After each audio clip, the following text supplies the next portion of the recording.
A'udhu billahi minash shaitanir rajim. Bismillahir Rahmanir Rahim. Hadith number 6. Once a group of poor mujahirs came to Rasulullah sallallahu alaihi wasallam and said, "O Rasulullah sallallahu alaihi wasallam, only the rich attain to higher spiritual grades, and the internal bounties of Allah fell only to their Lord. How?" Endured Rasulullah sallallahu alaihi wasallam. They replied, "They offered salat and observers fasting in the same manner as we do, but being rich they are able to perform other good deeds, like giving sadaqah and free slabs, which we being poor and unable to do." Rasulullah sallallahu alaihi wasallam said, "Should I tell you something by acting upon which you may overtake your predecessor and surpass your successors, and nobody may be better than you unless he also acts upon the same thing."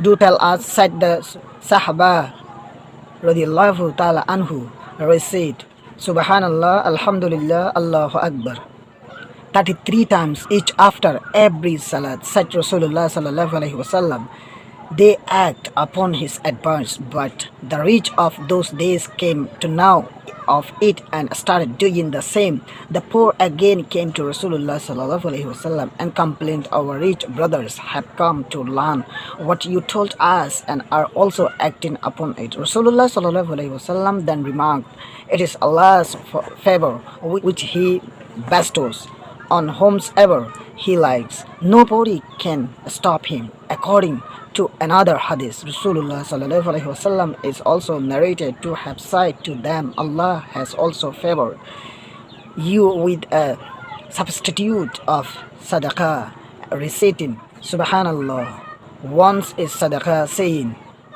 Alhamdulillah once is sadaqah. Intercourse with one wife is sadaqah." The Sahaba were astonished to hear this and submitted, "O Rasulullah sallallahu alaihi wasallam,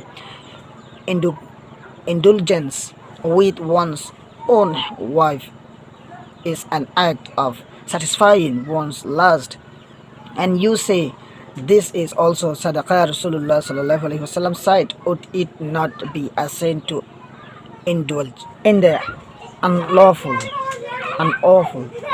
"Yes," said the Sahabas, "in the same manner doing the lawful amounts to sadaqah and his virtues," explained Rasulullah sallallahu alaihi wasallam. From this it is clear that to shahabit with one's own wife in order to save himself from adultery brings a reward from Allah. In another hadith, the reply of Rasulullah sallallahu alaihi wasallam to the query by the Sahaba radiallahu ta'ala anhu that intercourse with the wife is the satisfaction of one's lust was, "Just tell me if a child is born as a result hereof, and when he grows up to youth and becomes a center of your expectation, he happens to die.